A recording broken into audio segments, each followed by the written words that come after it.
I can't do it. Okay. We'll do it live. Okay. No. We'll do it live. Fuck it.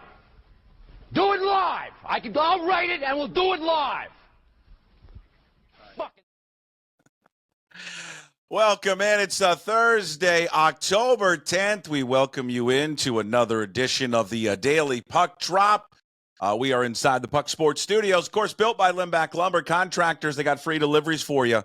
Everything from whole house packages to homeowner DIY packages. They've got the largest stock moldings in the Northwest. Reach out to them today. Old school service. They've been doing it since 1930. So they know what they're doing.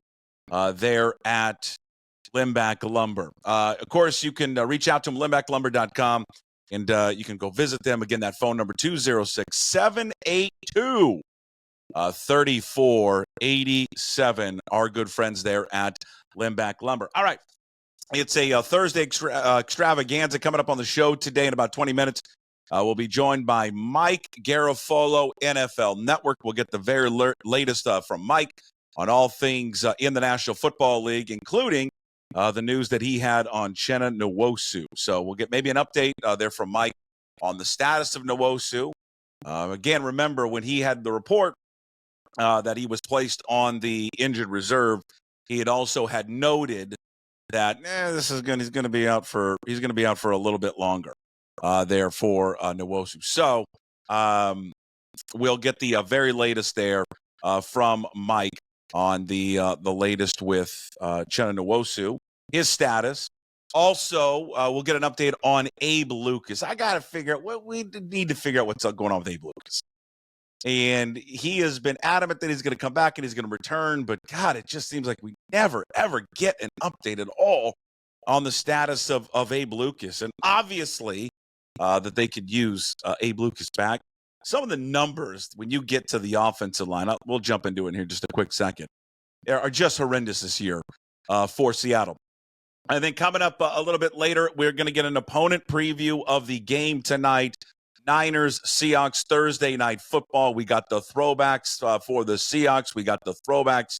Well, they're wearing the white throwbacks, I guess the Niners are tonight. John Lund from KNBR will join us coming up a little bit later in the program. We'll probably get to John around, I would say about 10:50 or so. And, again, recorded with John earlier, so I just want to throw that out there, just making sure everybody knows. So we caught up with John a little bit earlier today. And we'll get a full preview on the Niners, where they stand. Got some interesting nuggets and information on Brock Purdy, the wide receivers. It's when you listen to Lund today, you're going to think, well, first of all, Jim's going to take $100 off me because the Seahawks will roll the Niners. But God, does he really make it seem like it's a real craptastic showdown there in San Francisco. It doesn't sound good. They're dealing with injuries. Deebo Samuel's having a bad year. Brandon Ayuk still hasn't done anything yet. Of course, Christian McCaffrey's out. The thought process down there, and it really seems like the thought process down there is that he's like, McCaffrey's not going to play. And John had a good point too. You don't, and we talked about this, you don't go to Germany. It's never good when an athlete goes to Germany to get looked at by anyone. That's just not, it's not good news. Not good news at all there for Christian McCaffrey. So we'll get a full breakdown from John Lund coming up at around 10:50. Lund and I used to work together way back in the day, right when I was out of college, like 2001. We worked together in Portland at 910 The Fan. Of course, we worked there with Ian. Ian came on, Burness, people don't know, came on after John had left. John and Ian had worked together in Salt Lake City. So I've known John for a very, very long time. He's one of the best in the business. He hosts a show down there, KNBR, and then does the 49ers pre- and post-game show down there. So we'll get the very latest there, again, from John Lund coming up around 10:50. And then we got a special guest today on Hey, What the Puck. We've never had a guest for Hey, What the Puck. But our good friend Andy Bunker is going to step on by. And Bunker, of course, hosts a show in Atlanta, 92.9 The Game down there. Andy used to be an intern at KJR, ended up working at Cairo. Spent some time in Boston. and then landed there in Atlanta. And Andy's going to come on to talk about a fundraiser that he has, that he and his wife have, the Helene Assist. This was in response to the first hurricane that just happened a few weeks ago. That really, it ravaged all parts of the South, but ravaged certainly parts of the Carolinas. His wife is from North Carolina, and specifically Haywood County. And it destroyed that county, destroyed the schools there. So he and his wife came up with a fundraiser to raise about $10,000 to help out the county. It's like, hey, would you mind me coming on to promote it? Of course, we'll have you on.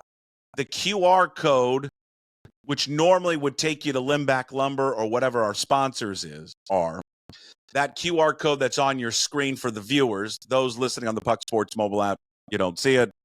You can go back to the stream to view it, and you can click on it, or I can give you the website. You just go to supportnow.org / the Helene Assist. We'll tweet it out there as well, but you can just click on that QR code and you can donate right away. They had a goal of about $10,000. They've reached that, but again, we can support them even more. It's in support, again, of the Haywood Schools Foundation that just basically had their entire community, schools ruined because of that hurricane. And then a few weeks later, here comes another one. But it sounds like it wasn't as bad, Milton, as everyone thought. And I don't think it affected anywhere in the Carolinas. But Andy's going to join us coming up at the end of the show on Hey What the Puck. And we can, we got an opponent preview next week because they're playing Atlanta. So we'll get a preview on the Falcons and, of course, his beloved Huskies. And then maybe a thought or two. He's in SEC country. He can talk about Alabama being Georgia and then watching Alabama lose the next week to Vanderbilt. Now they're losing their minds down there. We got callers calling up Feinbaum's show wanting DeBoer out. You've got a column that was written today. I don't think it's the Atlanta. I think it's the online version of the Atlanta Journal-Constitution. I may be correct on this one.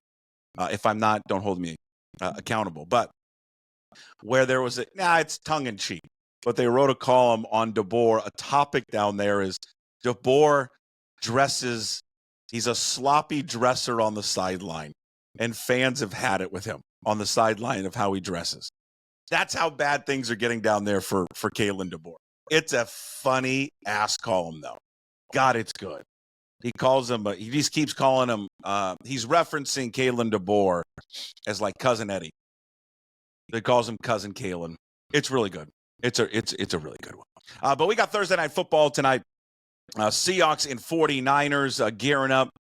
Both squads make an argument to must win. I mean, that's certainly kind of the conversation of the Niners down there. The Niners are talking about it, and the Niners are treating this as it is a must win.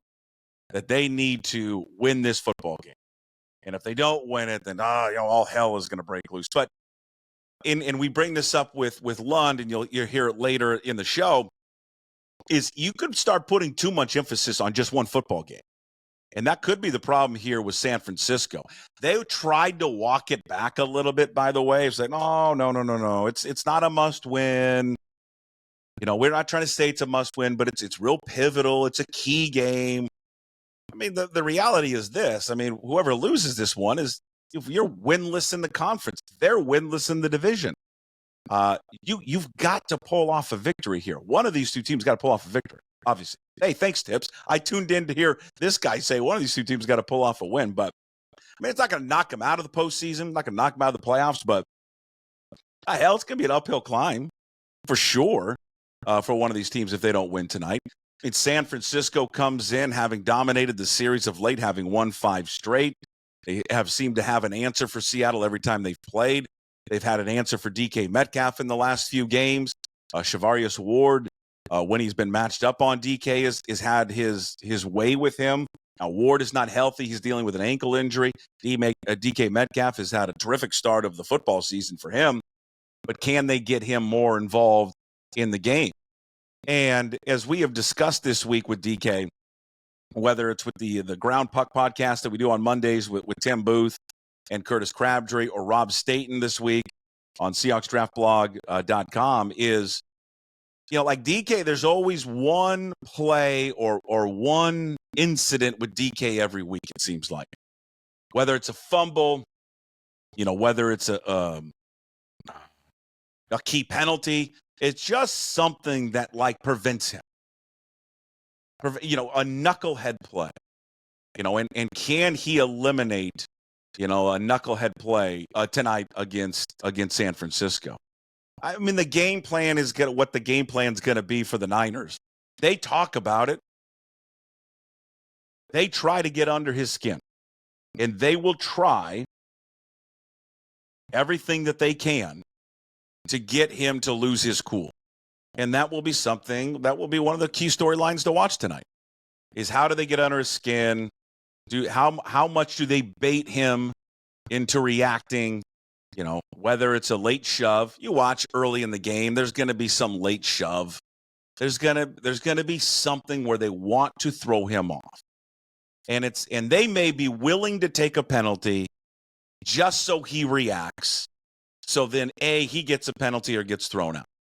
I think it's a huge game for DK just in terms of not just production on the field, because he hasn't had these great games, at least in the regular season. The playoff game a few years ago, he was good.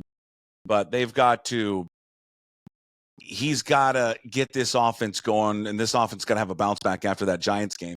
And I know all the emphasis is going to be on, hey, they got to establish Kenny Walker. They've been talking about it all week. You don't want to, as a play caller, I would assume for Ryan Grubb, paralyze yourself so much that you want to get this running game going that you do start avoiding two of your best playmakers, your best playmaker being DK, and then your other great playmaker being JSN. You don't want to turn your back on those two. And then you throw Lockett in there. And again, we've talked about this a lot. They've got three of the best wide receiving options in the National Football League. So I know they've been saying that all week, and I know that's been a theme all week long for these guys, is that they're going to run. But just something tells me they're going to come out, whether they take a deep shot right away, the first play from scrimmage or whatever. Just something tells me tonight that maybe they don't come out like guns a-blazing on the ground. Because San Francisco is going to expect it. And they change things up defensively. They try to load the box. They dare Seattle to throw. And one thing to keep in mind is that San Francisco has been vulnerable in the passing game, that they will be vulnerable in giving up plays, and especially in coverage. And their secondary is banged up. It really is one of these games in which you're like, yeah, the thought process is to run the ball. Because you didn't do it last week. But they are right now vulnerable in defending the pass. Maybe you attack them in the pass game. So they could be kind of playing a game here right now of how public they've been about how they want to establish Kenny Walker. At the end of the day tonight, we're not going to look at the box score tonight, and Ken Walker's not going to finish with 5 carries.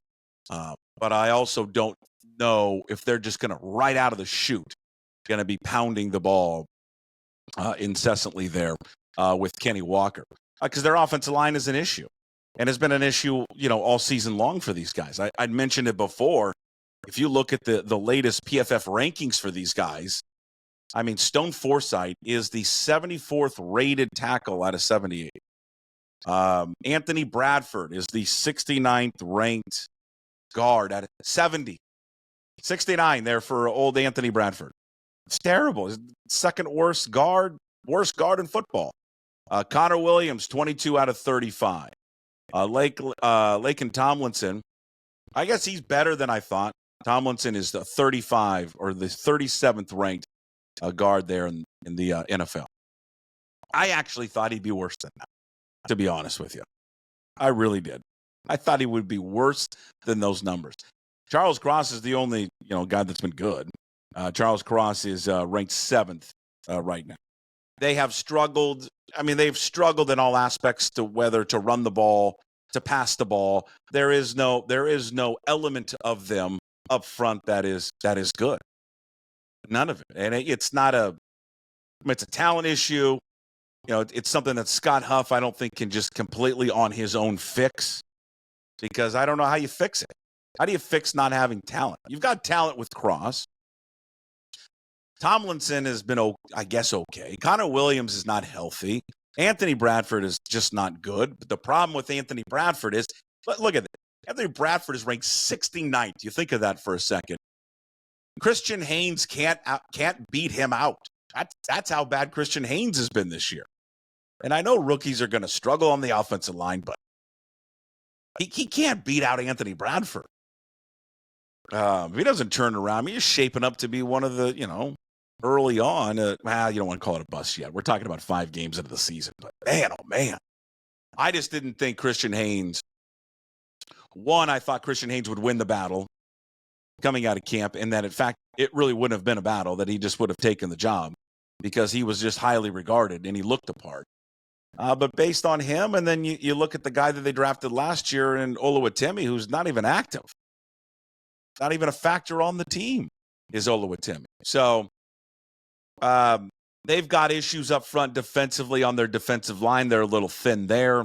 They've got health issues all around. I mean, they haven't had McCaffrey, so that doesn't really count. But, again, they've got Bosa on the outside.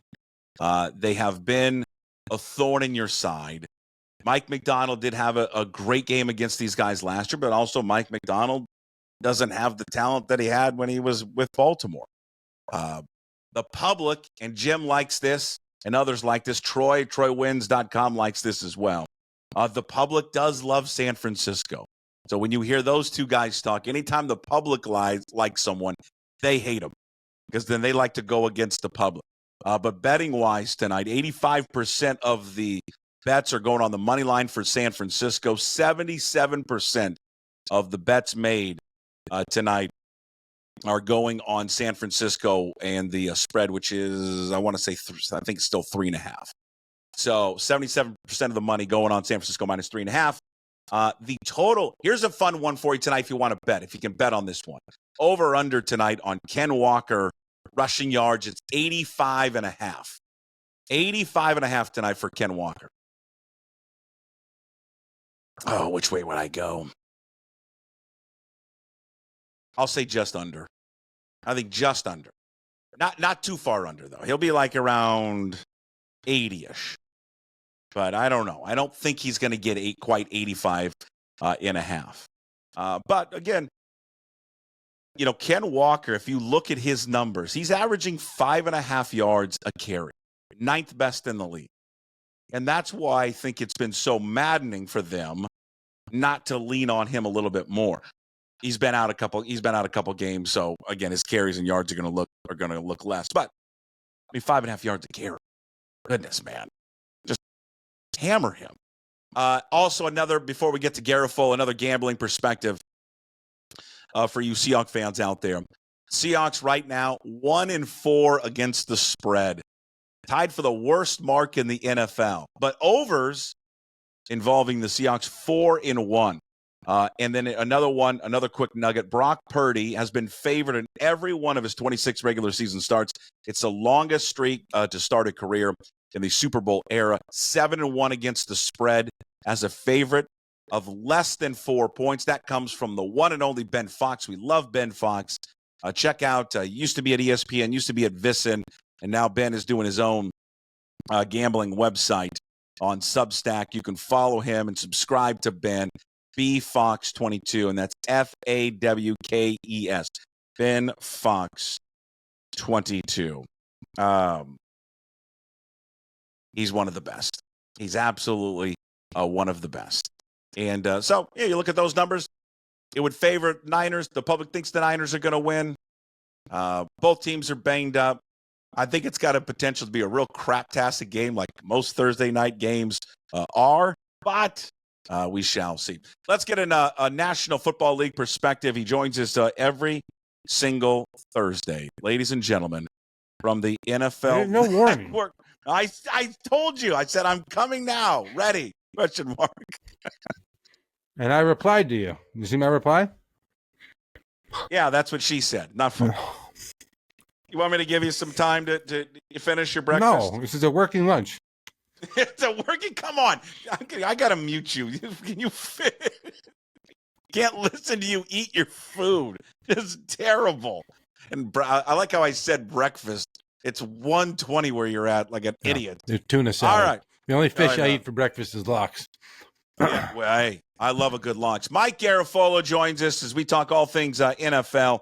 Garafolo joins us every single Thursday. It's brought to you by Hartley & Hartley Insurance. Your trusted family-owned insurance experts in the Puget Sound area since 1978. Honesty, fairness, integrity. You can contact Jamie Hartley, 253-565-8700. Also, Zogs on Fox Island, kiddos. Perfect spot, cold beer, hang out with friends, catch the game, enjoy the Northwest fall. They're at Zogs on Fox. You should tell Bridget Condon she's covering the game for us. Although she'll be busy, she can't hit Zogs. Well, if she doesn't have to stay for she'll have to stay for post game. Never mind. Just tell her to stay another day and go to Zogs. Okay, I will do. Love Bridget. Does great work. Okay, what was that?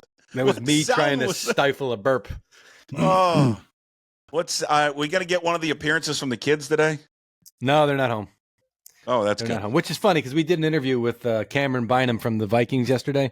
The guy that did the Parent Trap thing that I didn't recognize live, but apparently was a big thing. And he's like, "Well, he was at the beach." And we're like, "He's in Hawaii on the bye week." We're like, "Why didn't you just do it on the beach?" He goes, "There's kids running around. I was like, "There's kids running around here, dude. Like, I'm in my house. They're, So no, the door's open. Vivian's not here. Carmen's in school. We should be good. Let's jump right into it. You had the report there on Uchenna Nwosu going on the IR. Then you told me, hey, expect it to be longer than the 4 weeks, but not season ending. Mike McDonald said that yesterday. It's going to be longer than the 4 weeks. Isn't there a chance that he could not come back at all this year? I don't know. I mean, everything I was. Let me mute this. Sorry. Everything I was told was that it's in the area of 6 to 10 weeks. So, is there a chance? I don't know if there's a setback. I don't understand the full injury. Some kind of deep contusion or something. I don't quote me on that. There's some kind of something. But I don't know if this is the kind of thing where you can have a setback. Like a lot of times, if it's a hamstring or a quad tendon thing, which I think you're going to ask me about coming up here with another player, a lot of times like something like that can take a little bit longer to come back from. I don't know this one. I don't know enough. I was told it was somewhere within 6 to 10. So you hope it's on the early side of that.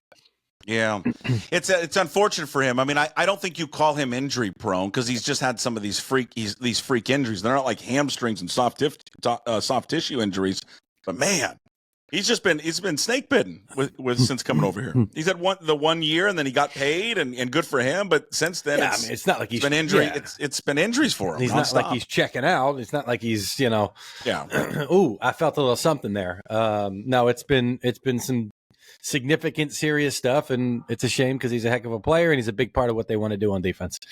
He is, and they could use him, right? I mean, that's one of the storylines so far in the beginning of the season, Mike. And I think there was a lot of people that once McDonald got hired, and again, I don't think anyone here is panicking, but they thought, well, he's going to make an instant fix to this defense, and I think so far during 5 games they haven't done that. No, I mean, early on it was the question of who they were playing, right? Now it's into the thick of their schedule. And I think that they were kind of, anytime you win a game in the NFL, you're like, we won a game in the NFL. It's hard to do. And I get that, I do, but there is an element of who your schedule is and who you're playing. And, maybe early on starting to get a feel of things and feeling like you're in a groove and you can stack up with anybody. And now, maybe realizing that this is going to be a battle for 17 weeks here in the NFL, which is not to say that Mike McDonald is foreign to the NFL. He's certainly been around and in higher ranking positions other than head coaching. So yeah,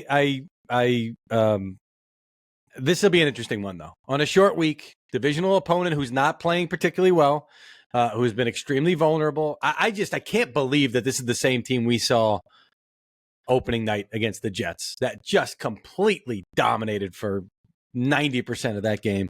And if they have a kicker the other day and they don't have to go for it on 4th and 23 or whatever it was, and they kick a field goal and maybe everything's completely different. I get all that. I do.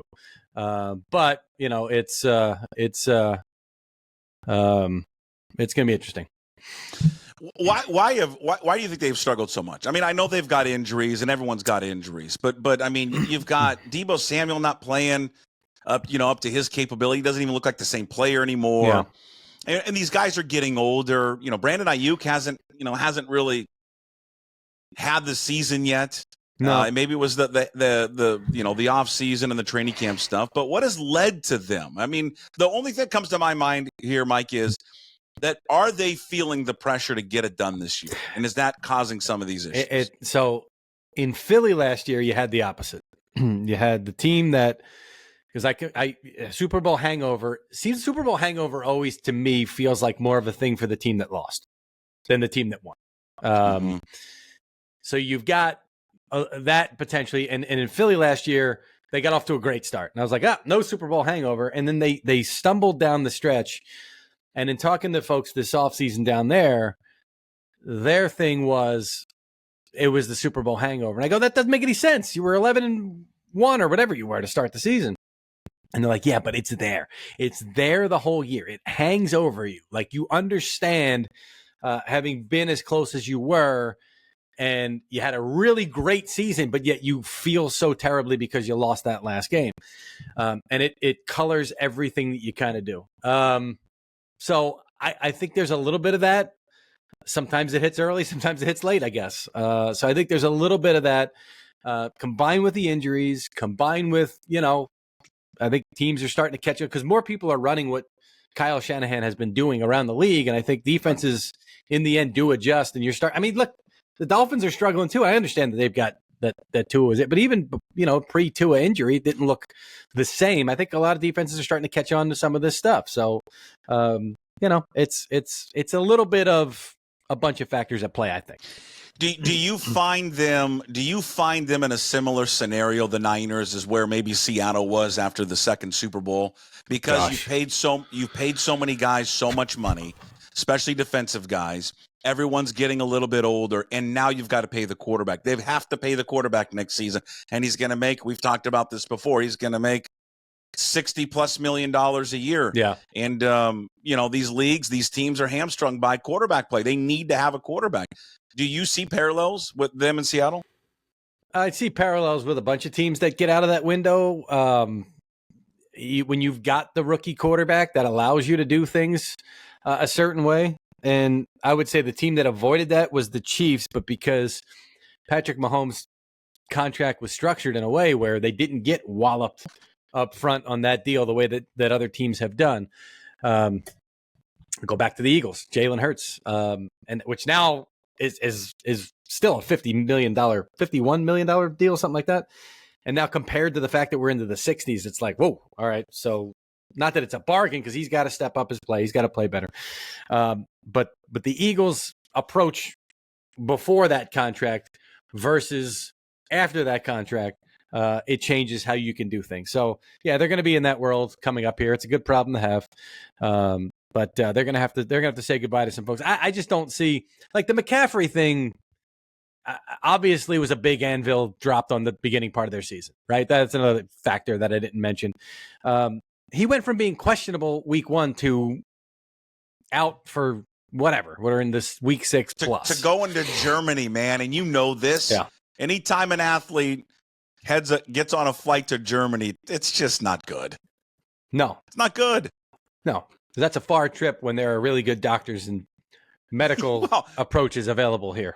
Yeah, but like the stuff that we hear in the States, we just don't approve. So I mean, I think most people knew the second he jumped on that and you heard that he's going to Germany, it was gonna be bad news. I mean, I would assume there's a potential he doesn't see the field again this year. I think we're in that, that's apparently the hope is that that's not going to be the case. And he's working his way back. If you're asking me, I would say more likely he is back this season, but it's a non-0% chance that we're talking about here. Yeah.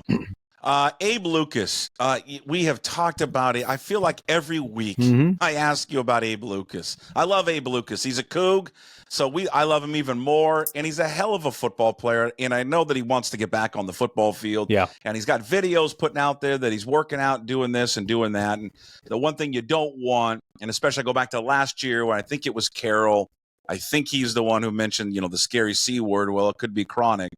a knee issue. Where are we at? What is the latest with the Seahawks right tackle, Abe Lucas? My understanding is his practice window.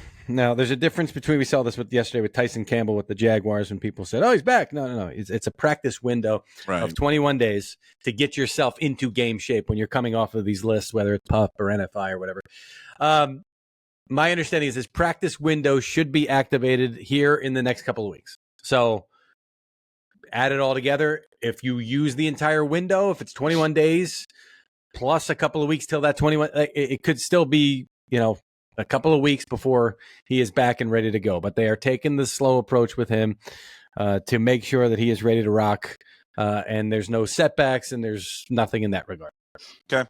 Because he was the quad or the quad tendon. Yeah, quad tendon, right? Yeah. No? Why was that? I can't remember. For his, I don't even know. I can't even. No, it's a knee issue with him. Well, the knee, chronic knee issue. Then, but the knee into the quad. It was a quad tendon. Am I remembering this correctly? I should. You've asked me enough about it. Yeah. That's why I want you to make me feel better about Abe Lucas. I want him to come back. They desperately need him, and their offensive line is just a disaster. I mean, they don't have anybody. Charles Cross has been like the only good one, and that's about it. Other than that, it's just been Connor Williams is not healthy. Anthony Bradford, they drafted a couple of years ago, is not good. They're starting Stone Forsythe up right tackle. He's the third string right tackle. I mean, it's a good just name though. It's a great name. Yeah. It's a porn name. That's what I like about it. Well, I don't know about that. It is. Stone Forsythe. Stone Forsythe? Yeah. Well, if you grew up on, there's a Forsythe Road where we go down the shore. So if maybe the dog's name was Stone and Forsythe was the street, right? Isn't that how it works? Well, yeah. No. What is it? I don't know. It's your middle. No, it's your middle name. It's your middle name and the street you grew up on. Maybe he grew up on Forsythe. Meanwhile, Jarek Reed. Another guy that you got a thumbs up. Jarek Reed, another guy whose practice window should be opening up here. I know they liked him on special teams last year. Thought he did a fantastic job. I know that's not sexy, but a key part of what they do, and they expect him back, from what I gather. Okay. All right. Mine is Andrew Fairwood. That's what is it? Middle name? It's middle name and the street you grew up on. So I'm Francis Cleveland. That's unbelievable. That is sensational. I like that one, Francis Cleveland. Yeah, Francis Cleveland sounds like a Civil War. I don't know if he'd be a general, but he'd be something there. Yeah, general. Maybe I don't know why I got Francis Ford Coppola in my head. Maybe a director, like I'm an Italian, indie film. and you're indie film director, Francis Cleveland. Speaking of, not speaking of the Eagles. Speaking of Italians. Speaking of Italians, let's talk about Philadelphia. Boy, he didn't like the. Why am I blanking on the head coach? Sirianni. That's what I said. Jesus. Speaking of Italian. God, he sure didn't like the question about his job security. Who does? Nobody ever asked me that, you know? Yeah, no. Yeah, everybody would react the same way. How do you feel about maybe your job being on the line? Oh, I feel great. Can't wait to hopefully get fired. But yeah, is his job on the line? If they don't reach, I mean, Jeffrey Lurie's got incredibly high expectations. Yeah. We saw it with Doug Peterson, who I think if Doug Peterson and the Jaguars had done that in Philly, and like the way that things went last year, I think like that would have been, they would have, the way that they stumbled down the stretch, which the Eagles did as well, but it was within a season of going to the Super Bowl.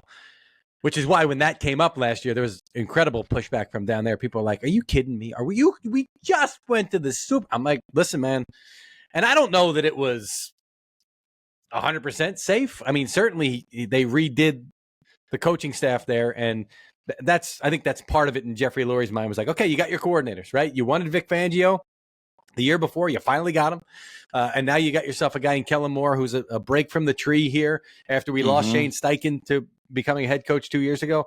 So I think he looks at it and says, all right, this is what you expected that you needed, and the expectations were going to be raised. So it's time to meet them. So we'll see. Can we is it too early to speculate on who would jump in there?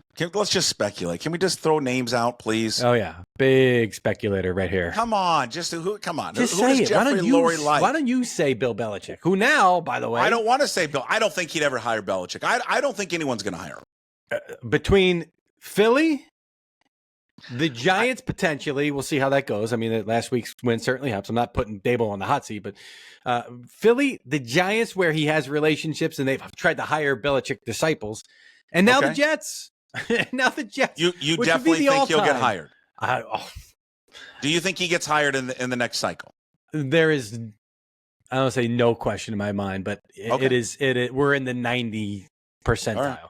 Right. I mean, think about your chance to come back to the AFC East with. I mean, like Buffalo and Miami wouldn't ring as much as like you went to the Jets, and you. Not that he's going to dominate. He's not bringing Tom Brady in his prime with him. I get all that, but like in his mind, he thinks I'm still the greatest NFL head coach, and he's still very good. I had a player agent. We had lunch at the Combine, and he was like, "It is insane to me." And this guy's really good, like really smart, talking about the league. And I just like to talk to him about He goes, "It is insane to me that nobody hired Bill Belichick for this cycle." And the way he broke it down was so great. He goes, "Your children's lives are on the line. You have to make the playoffs, okay? Who do you hire as your coach? Bill Belichick and he went down the list. He came up with like 5 teams where he goes, okay, I'd leave that guy in place to make the play. Like Andy Reid, I'd leave him in place over Bill Belichick to make but what has he won without Tom Brady? I get it, but it's, his record is terrible. Okay. When you break it down that way and you go through all these coaches and you're like, your children's lives are on the line. I was like, wow. And I just think that, especially with a guy like him that tries to do it the way he does, you get to a certain point and it's just time. I don't know how Mike Tomlin has avoided it. Now, granted, you could also say Mike Tomlin hasn't won a Super Bowl in 16 years or whatever it is. But like the message goes, like it was time for Andy Reid in Philly. It was time. It was it. It was done. It was time for Bill Belichick in New England. It was done. It was just done. Now, I don't know. What I'm curious about is if this year being in the media, changing his image the way that he has, will that change? Like he's on Instagram. Do you think when he gets a head coaching job that Instagram account's still going to be open? Perhaps. I don't know. But I just think that this gave him a chance to step back and go, well, I don't have to be an intolerable dick. Like there's another way to do this, Yeah. Well, I agree. But it just seems weird. I don't know. It just seems weird that that people. Well, not weird. Let me backtrack. That's not weird. It's just that he comes across as someone that's so heavy-handed. Yeah, but again, this year, I don't know if people want that. I mean, it was a role he was playing. Because he's not like that. And you knew in the moment he was not like that. Like his press conference where he's grumbling. And it's just like, because he would do interviews on WEEI in Boston and he'd give great answers. And you're like, why can't you just do that? And the whole thing, and it's some of the legendary stories about he'd get on Brady in meetings in front of everybody and Brady would take it. Because Brady understood that the 53rd guy is going to be like, holy crap, if that's how he's treating Tom Brady, boy, I better get my stuff in order. So I just don't know that works without a legendary quarterback who's willing to take it. It's less about like, oh, he had a great player that was part of it, right? The quarterback can carry you. We see that with a number of teams. If your quarterback, if you get that right, you got other areas that aren't great that can be covered up. So it was a little bit of that, but I think it was also the way that Brady bought into it. And when Brady bought into it, it just completely trickled down. So if you don't have that, maybe you got to have a different approach. I would hope that that's what he's seeing right here.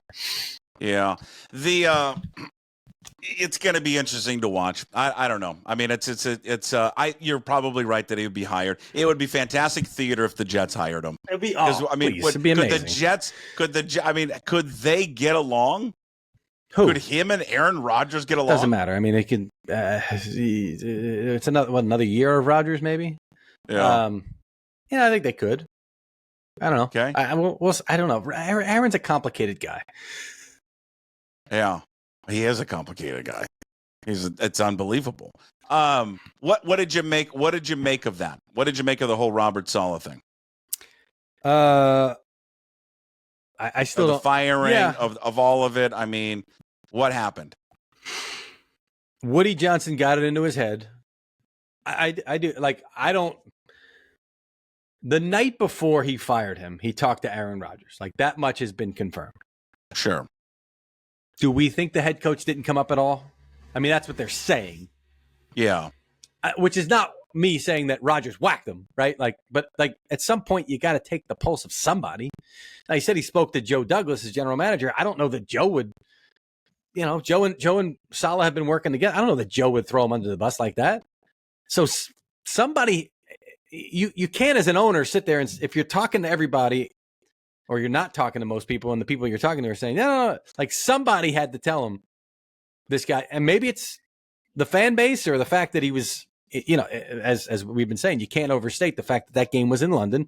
He was the former ambassador there. He had a bunch of friends and it was an embarrassing start to the game. And I've seen him after the butt fumble game. He was walking the corridors down there, and I tried to stop him. I was at USA Today at the time. I tried to stop him to do an interview, and boy, he just I couldn't get a word out. He just grumbled, and I remember I used the words and I did like this grumble, and I had it through my column, kind of kept coming back to it or whatever. So he gave more in that second of a grumble than he would have in an interview, I guess. But I just remember how hot he left his seat. He and Fireman Ed both left their seats. So I know how he can get. Some owners are, okay, great. A lot of people here. We made a lot of money today. Sure, I would have liked to, but some owners really want to. He really does badly want to win. So I think that, was it all the way? He said he made the decision alone. Was it all the way alone? I doubt that, but I think it was a high percentage. Yeah. The going back to the Thursday night game, who's got more pressure on them tonight? The San Francisco or Seattle? Seattle. That's where you live. Yes. Yeah. I couldn't even come up with it. I mean, I'm blanking. I'm such an idiot. Isn't that fairly obvious? Are you going to make a case for the Seahawks? Well, I'm just curious. I mean, I think you can make an argument that there's both. There's pressure on both.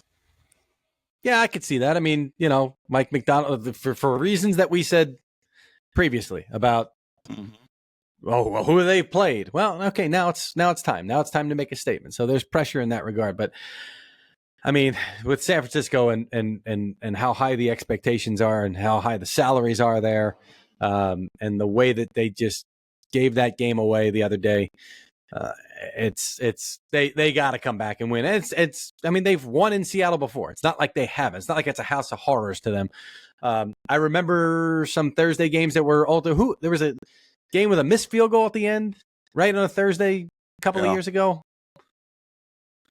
Yeah, I mean, they've had wild games in the past, but it's a game in which San Francisco has dominated.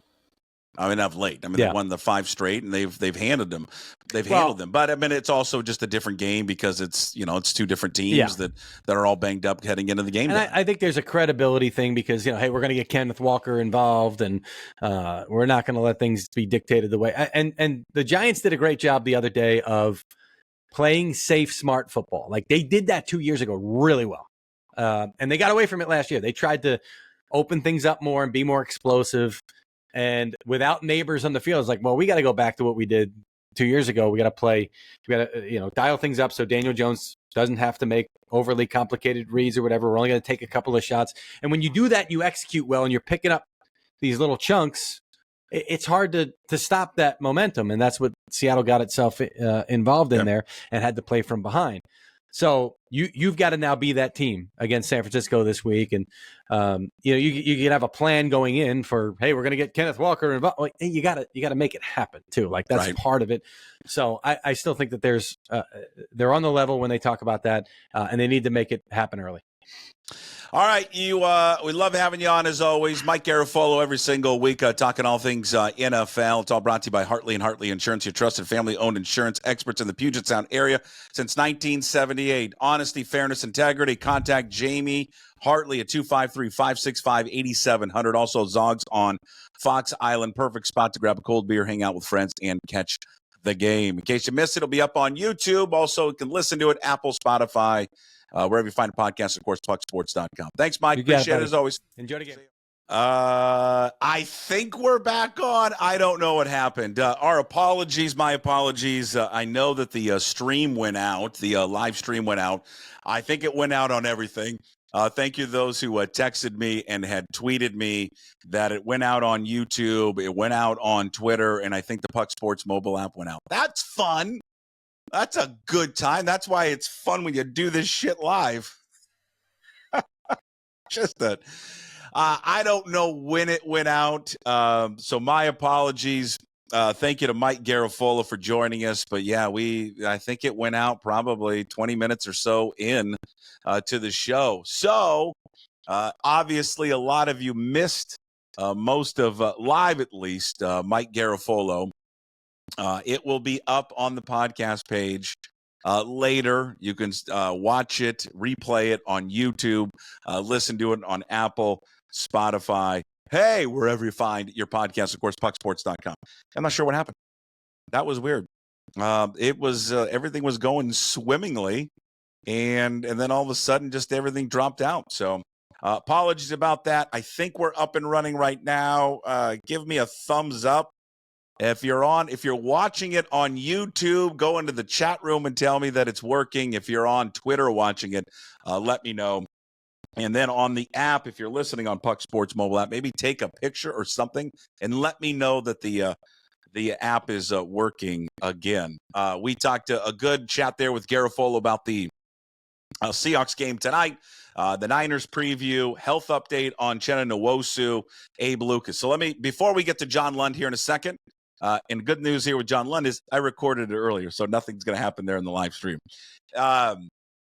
Uchenna Nwosu, what Garafolo told me, in case you missed it, he is hearing that Uchenna Nwosu is going to be out anywhere between 6 to 10 weeks. That's what he's hearing. Obviously, things could change, but, I mean, if we're talking 10 weeks, this is where I'm bad at math. Hold on. If we're talking 10 weeks for Nwosu, so that's 1, 2, 3, 4, 5, 6, 7, 8, 9, 10. We're talking about, mid-December. That's the worst case scenario. Best case scenario would be what? 1, 3, 4, 5, 6. Perhaps coming back Arizona, San Francisco. So, again, if you missed that, I don't know when the live feed cut out. But if you missed it, that's what he said about Uchenna Nwosu. As for Abe Lucas, nothing new on Abe Lucas other than just the window's going to be open for him to return and all that. So, I mean, I guess cross your fingers that he's going to come back soon. Hopefully he comes back soon. But he has been, somebody that it's just hard, right? It's an injury that has lingered, and you had the chronic injury that, you talk about a chronic knee, and that's what he had last year. And so no update really there on Abe Lucas. As for Christian McCaffrey, real quick, a high probability that you never see Christian McCaffrey come back this season. So does think it's a must-win, more of a must-win game for San Francisco than it would be a must-win there for Seattle. And then one of the other things that I think most of you probably didn't hear is when we were talking about the next hiring cycle when it comes to Bill Belichick, says that he's going to have the pick of the litter.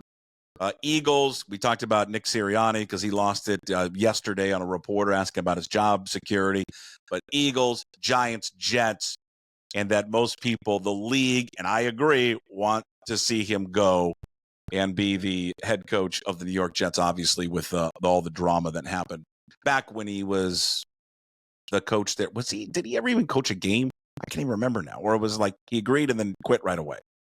Anyways, but obviously being able to be back in the division to go up against New England. All right, I think thumbs up and it's back up and running. Again, we're good. Yeah, okay, yes, we're back. Thank you. I don't know what happened. What a shit day, huh? Hey, Gremlins, Cords, what's going on? All right, so we're back up and running.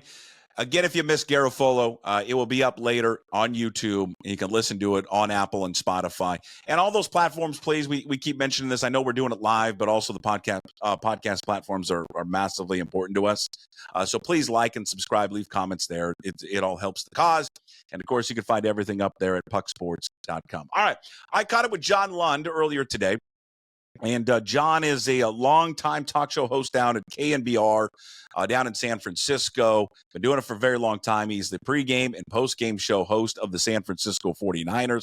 John and I used to work together back in the day down in Portland. We were at 910 The Fan there in Portland, Oregon. That's where I met Ian Furness.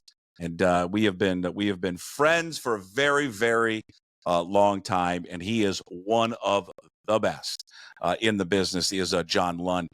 He's got a great, unique perspective on all things sports. He's a fun guy, and he does a hell of a job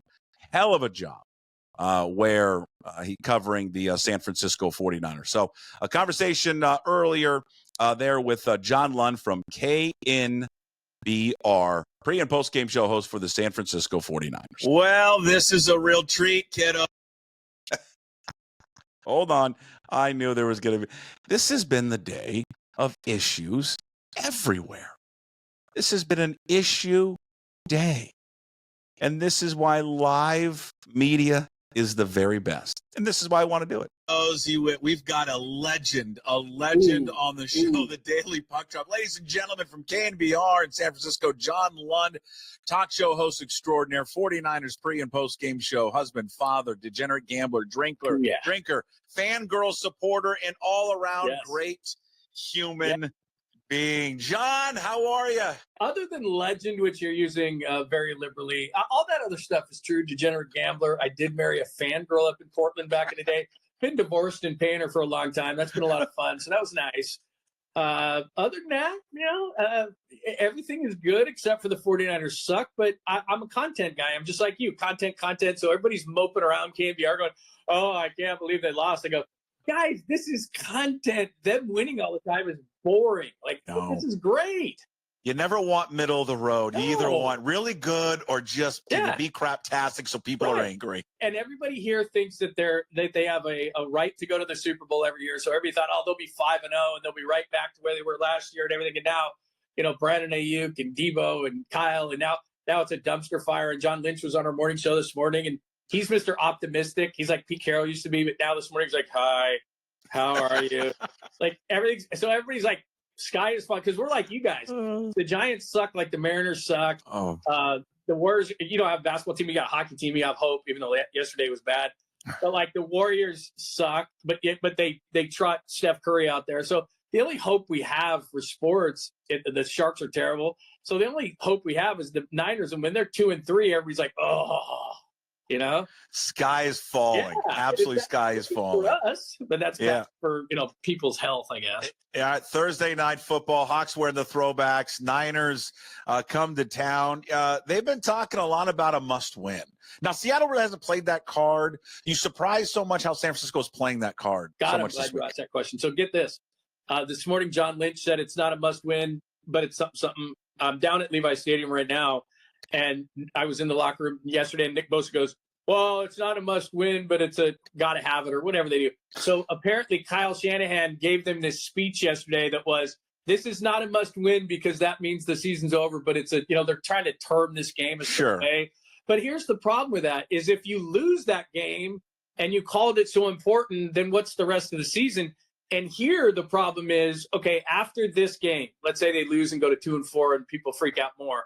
Then it's Kansas City at home after that. It's Dallas after that. They still got games against the Seahawks again, but at Buffalo, at Green Bay. The early part of the schedule was supposed to be easy for them, and then it was supposed to kind of be like, it might get hard here. They don't beat Kansas City. Not only in Super Bowls, but last time they were here a couple years ago, they beat the 49ers at Levi Stadium 44-23. So, if they're 2-4, they're probably going to be 2-5. Yeah, it's because you can put too much on one game. Yeah. And you put too much on one game, all of a sudden, the best will press. And that could be, too much pressure on them. Listen, they're banged up just like the Seahawks are banged up. But you start going to that mentality, God, if we don't win, this season's over.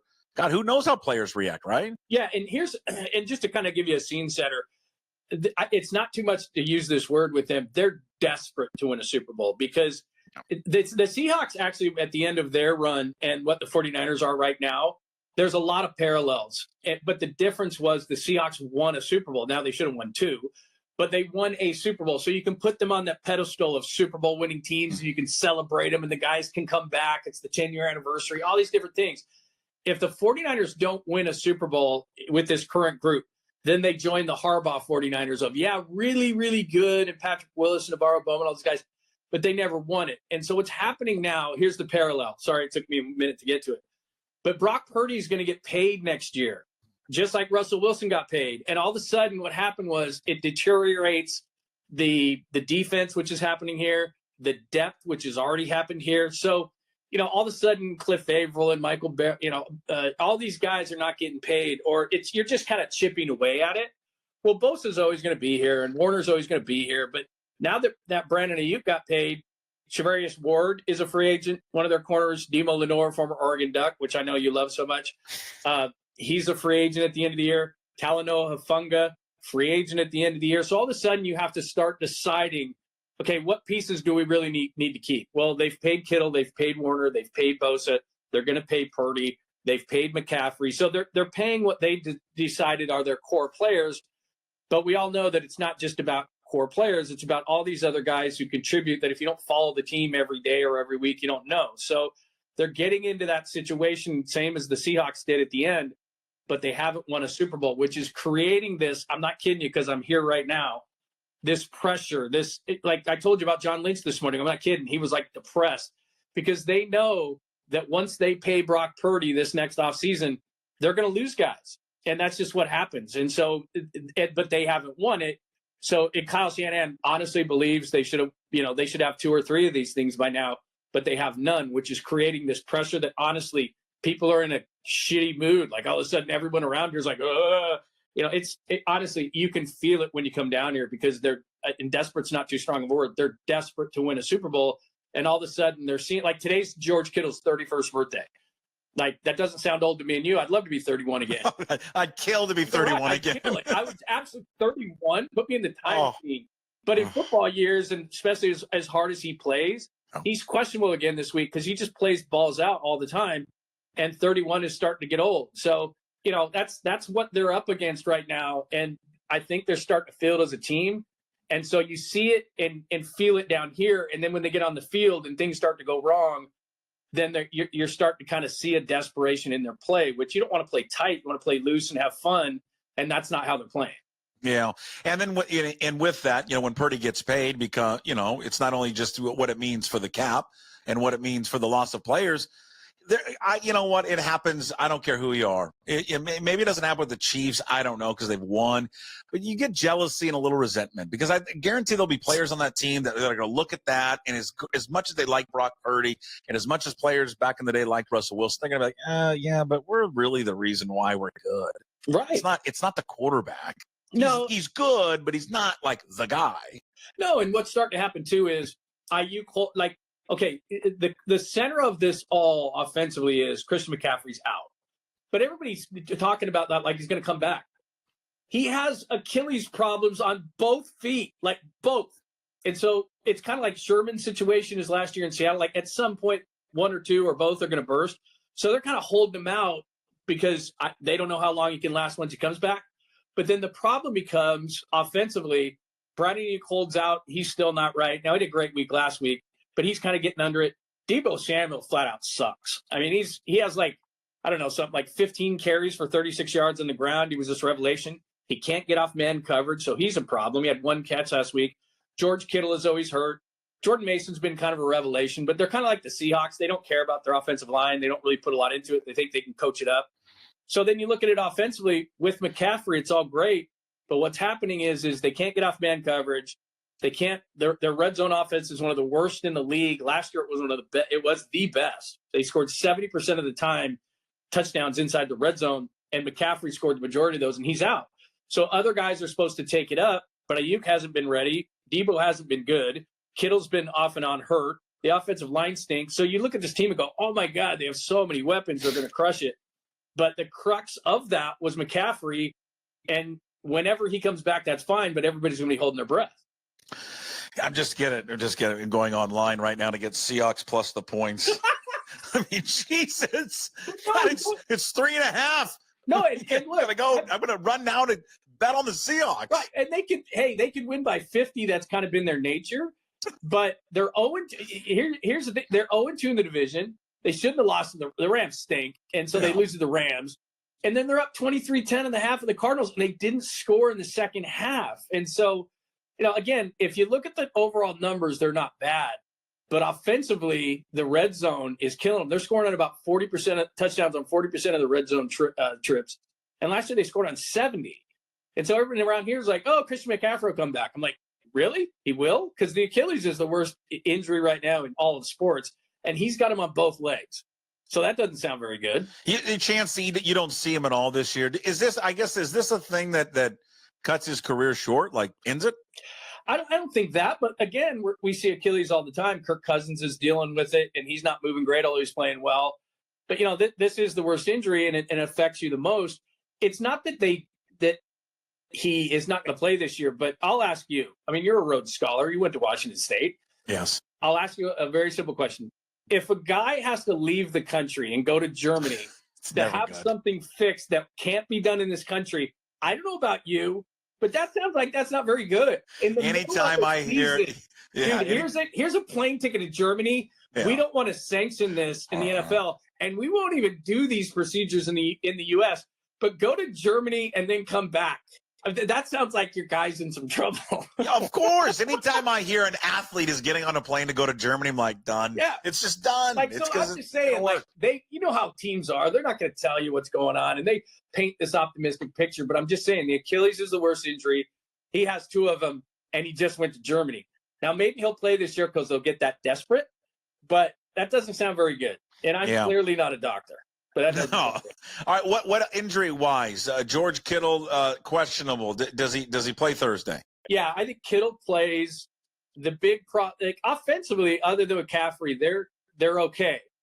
But like the Seahawks, and the Seahawks are worse. There's no question. Mm-hmm. But they do have a similar philosophy in that Chris Forster is their offensive line coach. Not that you need to know that, but they have a philosophy of, hey, we'll coach him up. Well, Colt McKivitz stinks at right tackle. Their right guard is a rookie out of Kansas who's pretty good. Their center gets overwhelmed. So inside, like Hankins would just blow him over like a leaf. So they'll blow him up. And then their left guard stinks, Aaron Banks. And then Trent Williams is really good, but he held out, wasn't in training camp, and he hasn't been Trent Williams so far. So a lot of it has to be – the one thing you'll see this week that you haven't seen from Brock Purdy yet is he's leaving the pocket constantly because of the man coverage, which these guys can't get off of. But also, so there's nowhere to go with the ball, and he's running around and scrambling like crazy. It hasn't been as effective. And then the second thing I think is he's going to get his head knocked off. Like, he's not Josh Allen. He's small. He's not, young from the Panthers small, but he's a small guy, and he's taking some wicked hits. And I'm thinking to myself, this is just a matter of time. For some reason, he's leaving the pocket more than he ever has. He has been brilliant against Seattle. I was looking up his numbers. He's 4-0. He's got 8 touchdowns, 2 picks. He's got a passer rating, John, of 115. He's averaging 287 yards a game. He's been electric against these guys. He hadn't lost a game to the NFC West until the last couple of weeks with the Rams and the Cardinals. It's not that he's not good still. He is, and he's getting a lot more credit because they've had guys injured, or in Ayuk's case came in late, and he's still playing good. So everybody's like, oh, it's just his weapons. He's not that good. He is really good. There's no question. But since Kansas City in the Super Bowl, teams have said, we're going to man you up. We don't think you can get off it. Deebo can't. Kittle's not a great route runner. He often gets compared to Kelsey, but he's not that. He's a great blocker, catcher of the pass as a combination. Not a great route runner. Ricky Pearsall, who, they're just having a weird season. He got shot. And, so if they had Pearsall, that's why they drafted him. They didn't draft him really as insurance for Ayuk. They drafted him because he can get off man coverage. And so he hasn't played. Juwan Jennings. But you're getting to my point of McCaffrey. Like, they're sitting here crying up here. Now, you guys have really good skill position guys. But even without McCaffrey, Jennings is really good. Ayuk is really good. Deebo supposedly is good. Jordan Mason, I don't know. I haven't looked this week, but was second in the league in rushing. So he's been a revelation and knows how to run in the zone scheme. Like, they have plenty of talent to get this thing done. And between the 20 and the 20, they've gotten a lot of yards. But the drop in the red zone, they were 1 for 6 in the red zone scoring touchdowns last week against Arizona. They haven't gotten it done. And specifically, not to get all Greg Papa on you, but like 20-yard line in is the red zone. The low red zone puck is the 10-yard in, and they just haven't been able to run the ball and, like that. And so they've just, I don't know. I mean, he could break out of it, but like, how Andy Reid does all this crazy stuff in the red zone. Like Kyle Shanahan just thinks, I'll just do what I do. He has like a totally different offense once he gets in the red zone. And so, I mean, Andy Reid is nuts, and you just can't stop it. And you have Mahomes, of course, but like they've just struggled in the red zone. So they, it's not that they won't move it on the Seahawks, especially with the Seahawks injuries. It's just the red zone has been a totally different deal for them. And, oh, by the way, they're breaking in a new kicker because their stupid kicker tried to make a tackle. It's like, what are you doing, dude? Hey, does Papa have a sponsor for the low zone? The low red zone? The low red zone? No, is there a sponsor? Is there a sponsor that's different than the normal red zone? No, I don't think so. I think they read some red zone thing. But I don't. They'll probably have one soon because like 55 times a game, he's like, they're in the low red zone. Yeah, I know. Not everything needs a nickname. Not everything needs a name. But yeah, you're right. You bring up a great point. Anything that's not nailed down is sponsored nowadays. So of course, by Snoop Dogg. It's like, dude, I've had it with Snoop Dogg. I don't need to see the T-Mobile thing with Patrick Mahomes. He's everywhere. Jesus Christ. I mean, who's everywhere? Who are you more annoyed with right now, Snoop or Jason Kelce? Oh boy, that's an impossible question. Yeah. I love them both, but God, it's too much. I'm not mad whether it's a bit or it's real with Taylor Swift. I'm not a Swiftie, and I could not name one song. I'm not just saying I just don't. But she's making money for the league one way or the other. All those people are going out and buying stuff. And so I don't really have an issue with it. It's just that, like, dude, how much money do you think? Like, Travis Kelce's doing it because, honestly, she's probably saying to him, like, I have billions. You only have millions. Like, catch up. I'm not buying every dinner and every vacation. Let's go. Under pressure. But like Snoop Dogg, dude, you've been making records since like the early 90s. But still, like, what are you going to do? Another Joker's Wild? Like, dude, he got paid, what, $500,000 a day at the Olympics? Like, dude. No, was that really what it was? Yeah, it was $500,000 a day.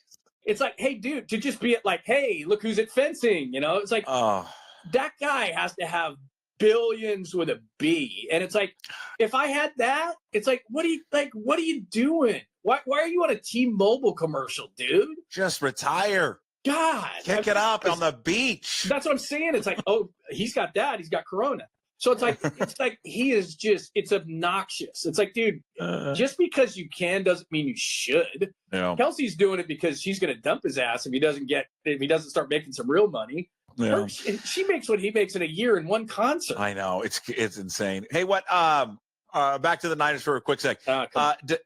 Interior line. What's they're pretty banged up in there. And what was Arizona?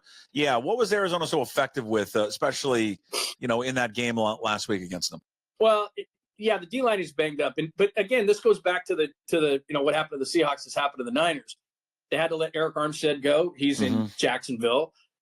They signed Javon Hargrave. He's been crummy since he got here, but he got hurt. He's out for the year. They spent a bunch of money on him out of Philadelphia. Now it's Jordan Elliott is hurt, who came over from Cleveland, and he's not very good. So now they're down to guys like Kevin Givens, this guy named Kalia Davis, who was like a 6th-round pick out of Central Florida, hasn't played at all, and they're all excited to get him back. He's hardly ever played. So what they're back to is the interior of the defensive line isn't very good, and so now Bosa gets chipped every play because Bosa's going to be across from Stone Forsythe, which is isn't he in Pearl Jam? But like it's a great name. It'd be a great porn star name, like yes, it is. Stone Forsythe. Yeah, maybe he is in porn. Good for him. But he could be. He's like 6'9". Yeah, why not? But Bosa's going to be across from him. But then what that means is Fant's going to chip him, a back's going to chip him, somebody's going to come over, a guard's going to hit him. So other guys got to step up. Leonard Floyd's decent. He doesn't hold an edge, but he's decent getting the quarterback. But the interior of the defensive line is a problem. I'll give you a stat that will just amaze everybody listening.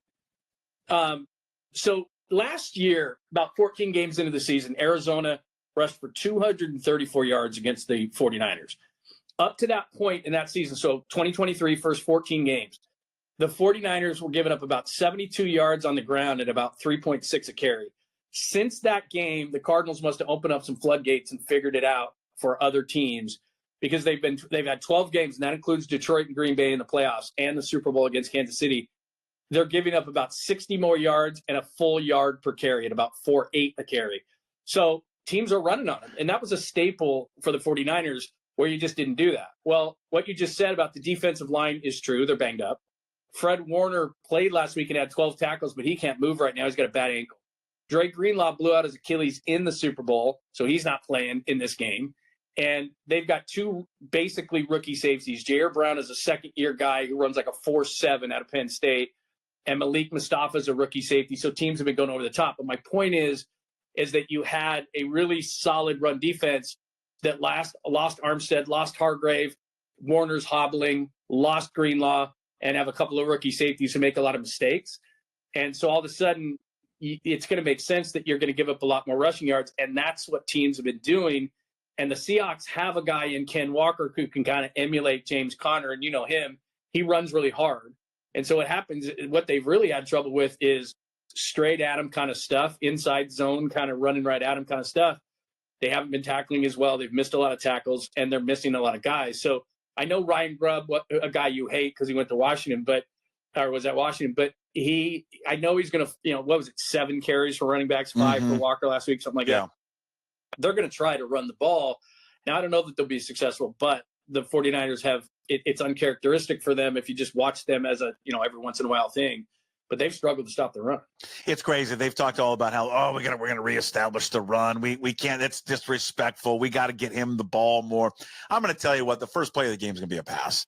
Yeah. They've just been talking too much about wanting to establish the run, and then I've heard this so many times before, and then they're gonna come out and it's like the first few plays are gonna be passes. Well, I mean, that's their strength. I mean, and their offensive line isn't, but like Geno to those 3 receivers is a strength. And here's the other thing about the 49ers. Ward, their best corner, hasn't been playing like it, and he's hurt. He's got like a couple of leg injuries that are an issue. Deebo Samuel is a good corner, I will say, even though he went to Oregon and you hate him. That's an Oregon shirt you're wearing right now. I can tell it's green. But he's a really good corner, and he's kind of feisty, undersized, feisty type of guy. But behind that, they have Renardo Green, a rookie out of Florida State, a couple other guys. If it may look like, and they may be saying, we're going to run it, we're going to run it. But really, their best way probably against the 49ers is, their secondary hasn't been very good, and they've been really susceptible against the deep ball. Minnesota got a 97-yarder against them. Tutu Atwell, of all people.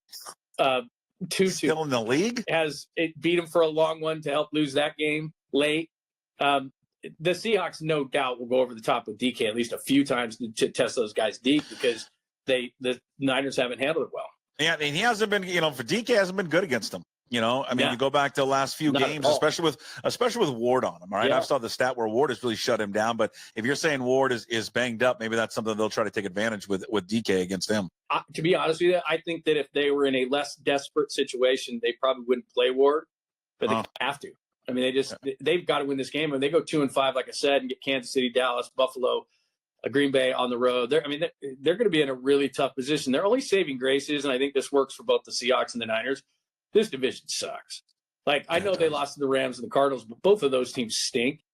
And so I think it's going to come down to the Seahawks and the 49ers because by default, I think those other teams just aren't very good. I know the Rams are going to get cut back and they'll be a little bit better, but that defense isn't very good. And I think that it's going to come down to the Seahawks and the Niners, which makes this game so important. And it comes your way tonight, Seahawks 49ers, Thursday night football. Ladies and gentlemen, he's the best down in the Bay Area, KNBR, John Lund. Catch him down there in KNBR, also a pregame for the 49ers and postgame. By the way, we've known each other. I tried to think about this. Math is not my thing, but like 30 years or something. Like you were – I think you were doing shows too, but you were our update anchor in Portland, and then also it was like Seattle, and you had been there forever. But like, I've known you for like 30 years or something, like a long time. That's why, like at the beginning, you were saying that stuff. But I'm thinking it's been a long time. And that was some golden years. You left, then Furness comes in, so that's our connection. You and Furness had the connection in Salt Lake City. We got who else? God, I can't believe. It's funny, back in those days, back in Portland, John and I used to work at 910 The Fan in Portland way back in the day, early 2000s. And God, Ropp is still there. He's still doing the afternoon drive those guys show. are both still there. It's unbelievable. And then old Gavin Dawson killing it in Dallas. He's in Dallas. So like we actually had a good group of guys, but great group. They wanted to pay you like $3 an hour. So like, that's about right. I had a kid on the way, and I had a wife and stuff, and like in radio, everybody thinks like you make money or something. It's like we don't make any money, but I kind of fooled my then wife at the time, who I'm still paying. It's really great, but she was a fangirl, and I was like, man, she's super hot. Little did I know later in life she would steal literally all my money. I actually sleep in the studio that I'm at here at Levi's. Can you imagine in today's day and age? Because people are like, "What's a fangirl?" We had girls that would come out to remotes dressed in bikinis. Yeah, they would. They literally would, and guys would come out. And all this. Like back in the day, where people actually came out so much for fun. like Monday Night Football and stuff, and they would just be like, "Hi," and it was like, "Yeah, that's for me." What a dummy. And then didn't we make a calendar? Yeah. Oh, that was unbelievable. That's what they would do is they would sign calendars. And these guys, I mean, we could be doing a show and come up with the best things ever. And they didn't have care. Sitting next to us. They didn't want anything to do with us. Like they did not. Even the guys who normally come up to you at those kind of remotes go like, I listen every day. You're the greatest. Like those guys, even that would scare you, those stalker type. They would not even give you the time of day. Like they would just stare at the women. God, I say we bring it back. In today's society, like we can't do that. They're going to have to be fully clothed like a nun. Seriously, they could just show their eyes. Like they couldn't do that nowadays. But yeah, back in the day when you could do crazy stuff, like we would do that. And I think they would. I think we had a segment on our show called like something meat. It was definitely like sexual innuendo stuff. And we'd have them out with a cooler somewhere with meat in it. And then we'd randomly ask people questions, and they're like, the fangirl's going to give you a piece of meat. Like, you could never do that now. They just get like a chuck roast out of a cooler. It was the glory. It was the glory times. It was, man. But you're back in them because now you don't have to answer to the man. I know it. And the best part about doing this, no plugola, no payola. Right, you can plug anything you want. It's the best. Do anything. By the way, the Kingdom hat, dude, solid. How about that? Isn't that a great hat? Kingdom hat is solid. Bring back the Kingdom. No, you know what you have to do nowadays? I got a bunch of these in my backpack down here. Because we're all on YouTube and everything now, like I don't normally care what I look like. I would shower for weeks on end. And now it's like if I don't do that, at least I have to throw a hat on or something. So I in my backpack, my work backpack, I have to carry like 10 different hats. So you can change things out because they get mad. Like they're like, you wore that hat yesterday, or you wore that hat last hour, and I'm like, dude, like I'm trying to not shower and just do a show and not shave. And look at you, man. You got a hat, you got the beard. Well, I'm not wearing pants though. So I know you're not. Yeah, you never wore pants. I never remember you wearing pants ever. But anyway. You're the best. Thanks for doing it, and best of luck to your 49ers tonight. You don't mean that. You've been down here. I've seen you. I've seen you with your kid here. You don't mean that. You don't have to tell me that. No, I don't mean any of it. I hope you guys. I hope they stomp the shit out of you guys. Yeah, but see, here's the thing. I would be the same. You don't even care about the 49ers, though. Yeah, you want them to die a slow death. You want Purdy to get his legs amputated on the field. I mean, like that's really, and again, that's why, like. That's what you can do here is like normally if you're on the radio, it's like, I was respecting both teams and blah, blah. No, I don't. I hope that Geno Smith, gets blown to the moon, man. I mean, it's, like you can't say that on regular radio. It's like, man, I can't believe they said that. And then it starts on social media. Wow, Puck said, you got to get him off. Pretty amputated. You got to get him off. You got to apologize the next day. All right. You can catch this up on YouTube. Also listen to it back on Apple, Spotify, wherever you find your podcast, and of course up at pucksports.com. Thanks, John. Good to see you, man. There he is. John Lund. I hope everybody enjoyed it. John's just one of the absolute best, man. The absolute best in the business. We go back a long ways, not quite 30 years, but 2000s, 25, almost 30 years, 25 years, going back and working our days at 910 The Fan in Portland, which was just a blast. There's so many awesome people back in those days, so talented people like John. Ian was through there. I mean, God, we worked the first shoot, 2 years that I was there, or a year. Colin Cowherd was our morning show host. Of course, then he went on to ESPN, and just a lot of guys back in the day. Isaac Ropp, who is still the afternoon drive host there. Gavin Dawson, who was updates back then, now is hosting a show an afternoon, or was an afternoon drive. Now it's like middays there in Dallas, covering the Cowboys. So big thanks to John for jumping on there. Again, we welcome you back here to the live show.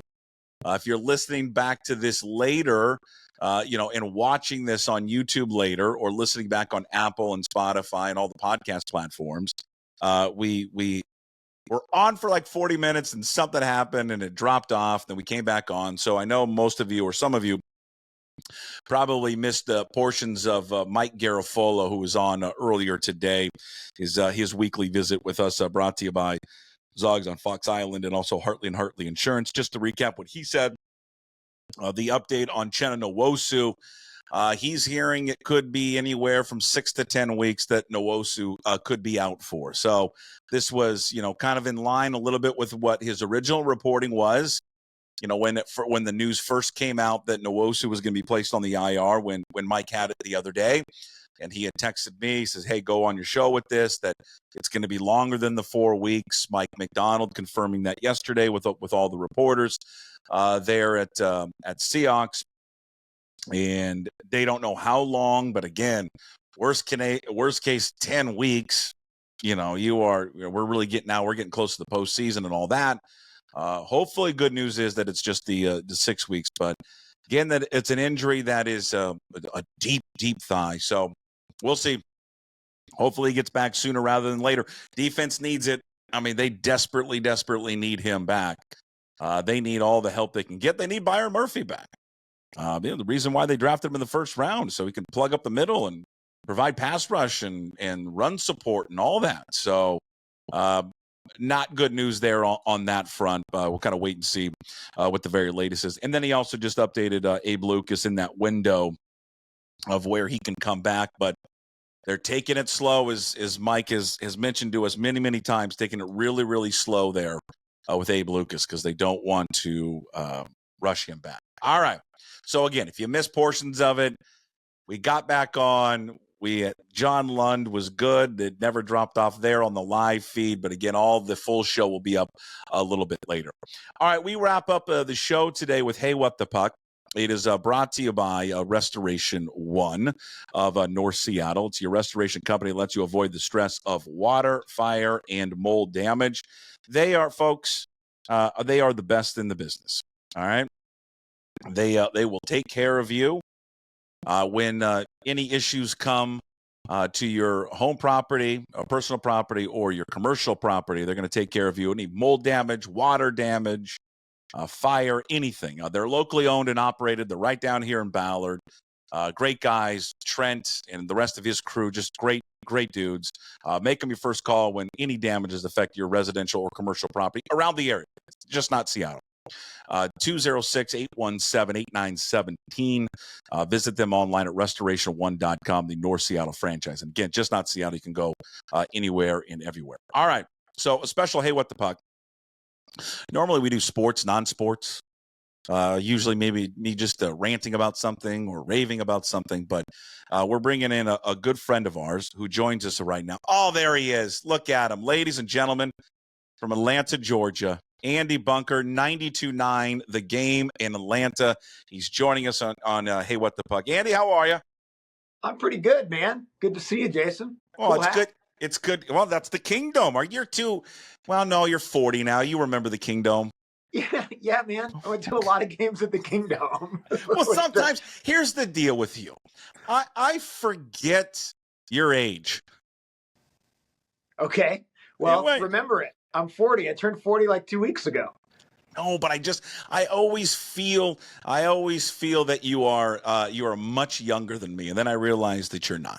I felt like I used to be like 20 years younger than you, and now somehow we're both in our 40s, and I look a lot better than you. There's no question about that. But Yeah, we're both, we're getting older. We're doing our best. You are correct on that front. You do look much better than me, and I don't appreciate that. But that's clean living. That's clean Southern living.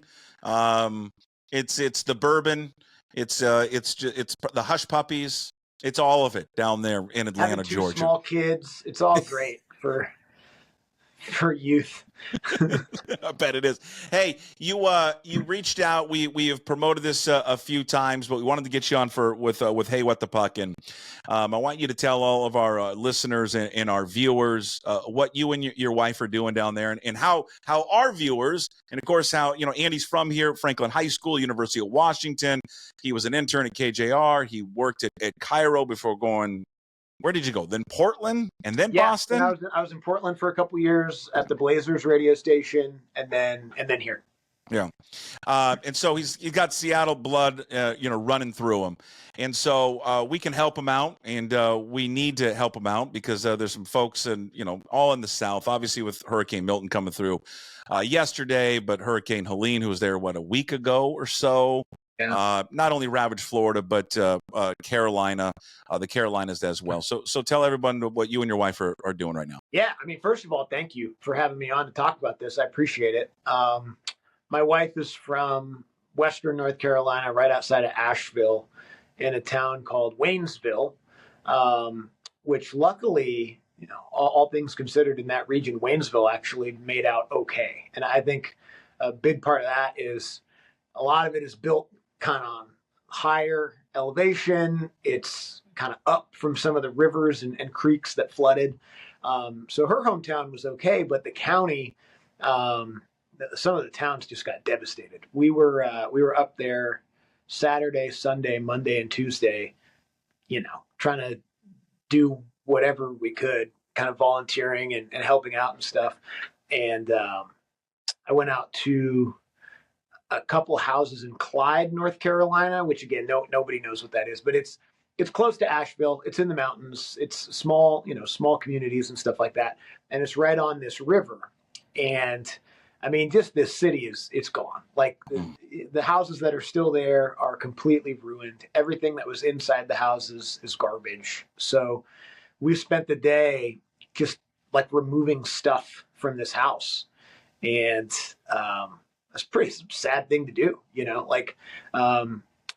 the house that we were at, 2 kids lived there, they were right around the same age, maybe a little older, but right around the same age as my kids. So anything that the flood water touched, because the water is picking up stuff, chemicals, bacteria from everywhere, it's all a biohazard. So anything that the water touched is garbage. So we had to clear everything out of their house. And the folks that owned it said, it's like they had flooded before in the last 20 25 years or so, and this one probably was going to be it for that house, and probably true for a lot of them as well. So what we're doing, I mean, there's a lot of people doing a lot of incredible stuff up there, but my father-in-law is a teacher in that school district, and my mother-in-law works for the district as well, and a lot of the kids in Haywood County lost, like we were just talking about, lost everything, anything that's in that house, backpack, school supplies, books, all that stuff, clothes, gone. So we're raising money for the Haywood Schools Foundation. Our goal when we started doing this last week was $10,000. We've already surpassed it thanks to the donations from 92.9 The Game listeners and others. But that doesn't mean we have to stop. 10,000 was just a random number. We didn't. They're not going to send the rest back, so we're going to send them as much money as we can. So yeah, if you can donate, head to supportnow.org/the Helene Assist. That's what it's called. Maybe easier would be to go to my Twitter at TBM929. And there's a link over there. There's also a link that you can click on the station website, 929thegame.com as well. But, just trying to send as much support to that school district as we can, as they'll start school again next Tuesday. And, there's kids some kids in the district got lucky and their houses are okay. Some kids lost everything. So, and we made it easier too. If you're watching on the stream, For those listening, we'll give it out one more time. You can go back and watch it. But on the stream on YouTube and on Twitter, if you just scan that QR code, it's going to take you right to the donation tab there for Andy and his wife. So if you take a screenshot there with your phone, boom, it'll pop right on up, and then you can donate there. And they've raised over $10,000. And as Andy said, hey, you don't need to stop there. You can raise as much money as you want. And that it's was just a random number that I didn't think we'd get there. So I was like, I don't know, maybe. We got there in a week, which is incredible. Like, so impressed by everyone's donations and all that. So cool. I mean, that's just, coming from the Northwest, right? I mean, you've never had to deal with this. And Nope. It's like, I guess we deal with the earthquake, right? We sit here and wait for the big one to hit, but you never have to go through what people in the South have to go through with these hurricanes. And that's every year, right? Yeah, it's certainly in some parts. I mean, if you're in South Georgia or you're in Florida, where the Hurricane Milton hit last night, they multiple times a year. I mean, they do it every single year. And obviously that's awful. The good thing about some parts of Florida is a lot of the stuff is supposed to be built to try to deal with it. You get something that, like what came through there last night, there's nothing you can do. I mean, Tropicana Field was built to sustain something like 120 mile an hour winds. It's torn to shreds. Like, you can only do so much to try to combat Mother Nature in this way. But, Western North Carolina is not used to that stuff. They're not expecting a hurricane to make it all the way up there. And when it does, they're not expecting it to sit there in the mountains for 24 hours and dump 18 inches of rain on them in a day. And there's no way to prepare for that. So that's why it was so devastating, because a lot of, finally at the end, they're like, oh my God, this might get really bad. Evacuate, or get to higher ground or whatever. And some people did and some people didn't. And a handful of people in their county and people in the region certainly died. But you're right. I never seen anything like it.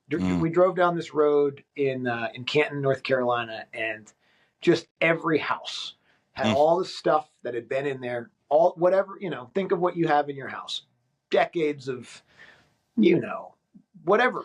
Just personal belongings. Personal belongings, kids' artwork on the fridge, like all the stuff that's priceless. And it was all just piled up by the road, house after house, pile after pile. And it's like, it's crazy. It was crazy. It was crazy to see. You go to, again, we'll give it out a bunch of times. Again, if you're watching, just you click on that QR code. It's going to take you right to the fundraiser, the Haywood County Schools Foundation, the Helene Assist. They set a goal of $10,000. They're over that mark now, but going to still can donate as much as you can. Just any bit of it helps. You can also go supportnow.org/the Helene Assist. And then also you can go to Andy's Twitter handle. Give the handle one more time, Andy. At TBM929. Okay. You can donate there as well. 92.9 The Game. They have it up there as well. Andy's been hosting a show down there in Atlanta for a number of years and has a creative name for their show, Andy and Randy. We really wanted to find two guys whose names rhymed. And you guys, I guess you don't work there anymore, but they're doing it at 9. Thanks for noticing. Yeah. Whatever you're doing, you're having me on it. So if you still work there, you probably wouldn't be allowed to have me on. So it's nice that you're able to do your own thing. But they got their own rhyming show in the morning, so we thought we'd do our thing out here. Just Ebony and Ivory was the name. That's what it should have been, but whatever. Yeah, that would have been good. That would have been really good. couldn't have used that. And then next week, I think we should do this again next week, because now we got a football game. We got Seahawks and Falcons next week. Yeah, I would love to come on and talk about that. Battle of the Birds. Yeah, big game tonight for the Seattle Seahawks. Big game tonight, and they're wearing the throwbacks, which they should always wear every game. They shouldn't be throwbacks. They should be the permanent uniforms, just like the Falcons. The Falcons wore their red helmets last 2 weeks. I don't know what's so hard about just wearing your best uniforms, but these teams, Andy, make it so difficult. You're so right. Like, everybody that watches the Falcons goes, those are beautiful. Can we just please go back to those permanently? And then if you look at the Seahawks, you'll see them tonight on Thursday Night Football. Please go back to those permanently. And then if I'm a Buccaneers fan and I see the creamsicles, I'm like, those are gorgeous. What are we doing here? At least with the Seahawks, there's success that's happened in the new uniforms. Like that's, the Super Bowl and Super Bowl appearance and glory years, Legion of Boom.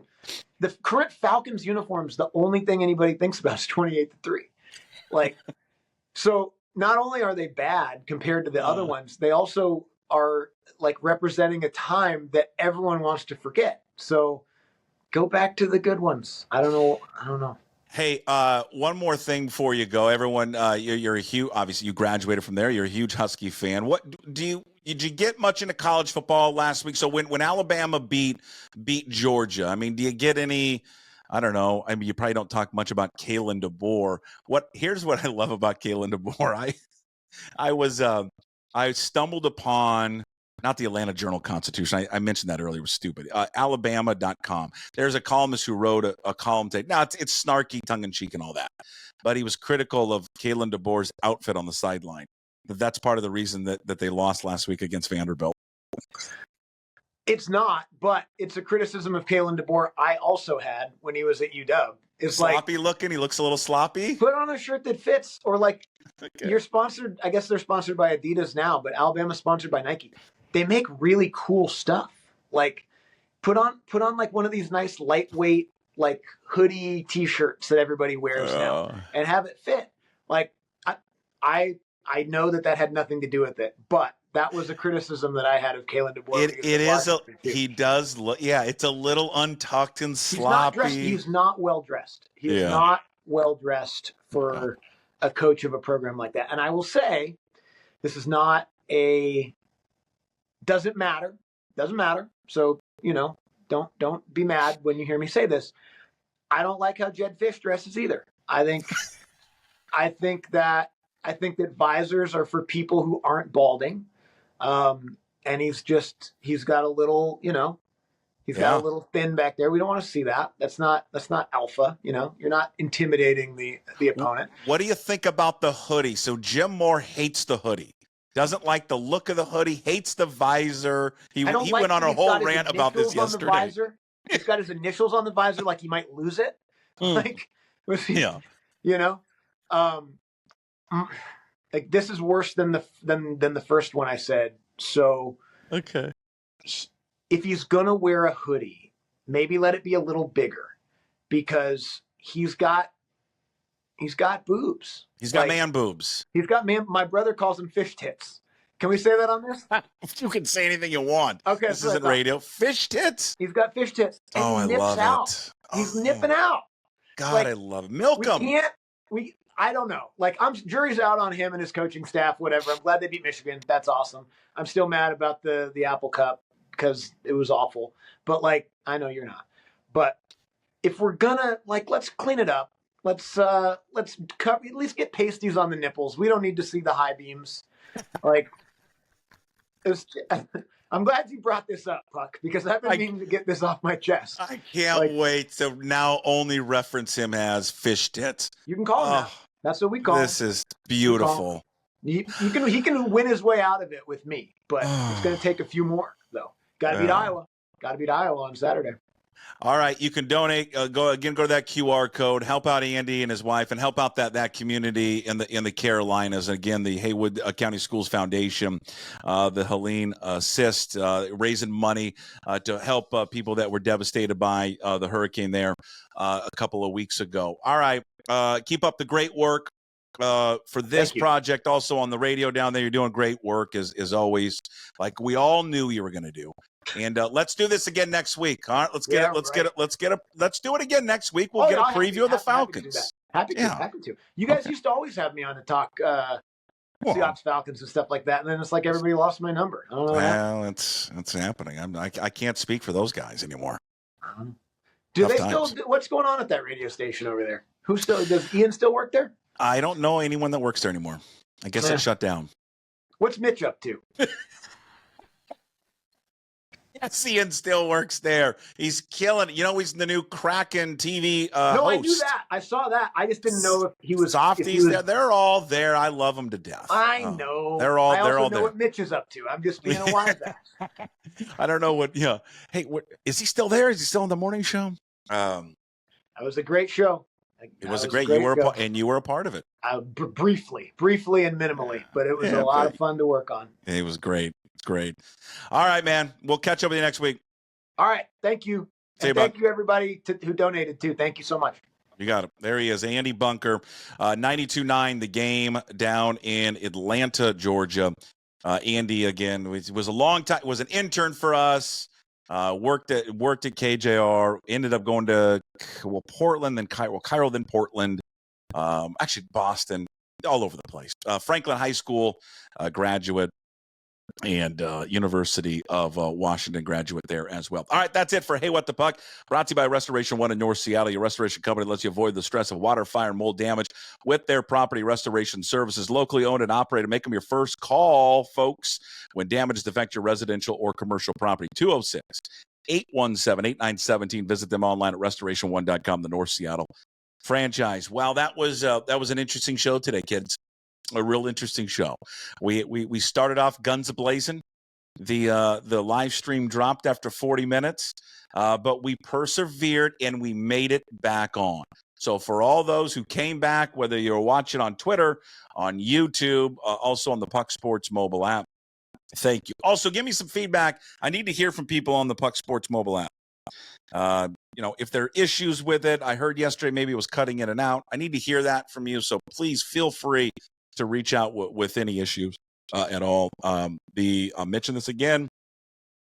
My Jacob, the app guy, tells me that we should have Google Play, so Android, available on the Android phone the end of the week. So hopefully tomorrow, if not by the weekend. So for all those who have Android phones, Google Play Store, it should be in there very, very shortly.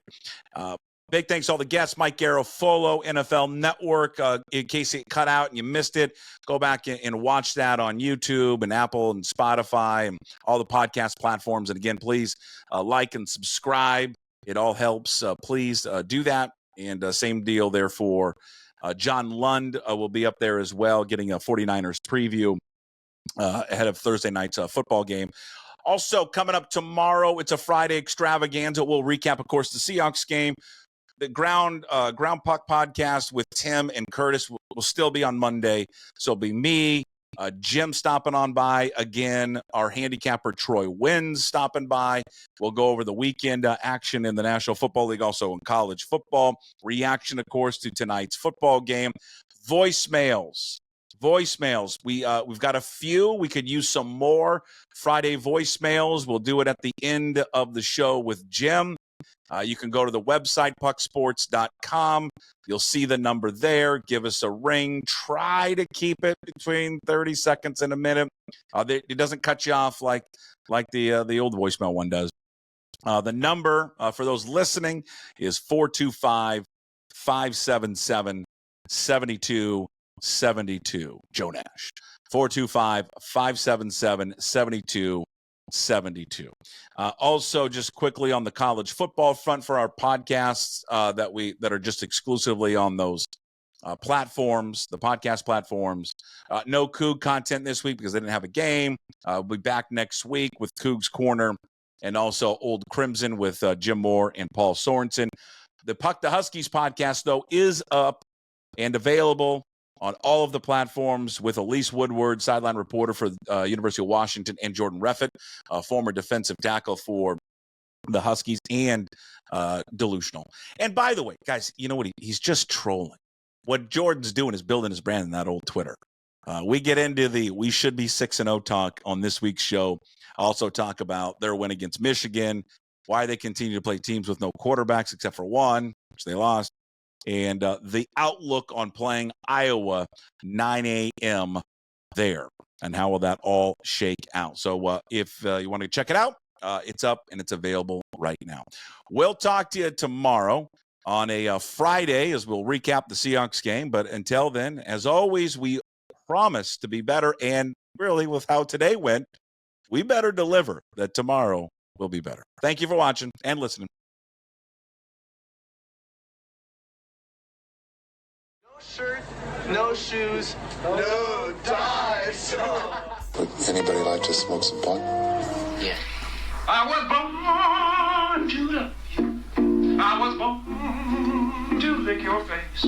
I was born to rub you. But you were born to rub me first. What do you need my address for?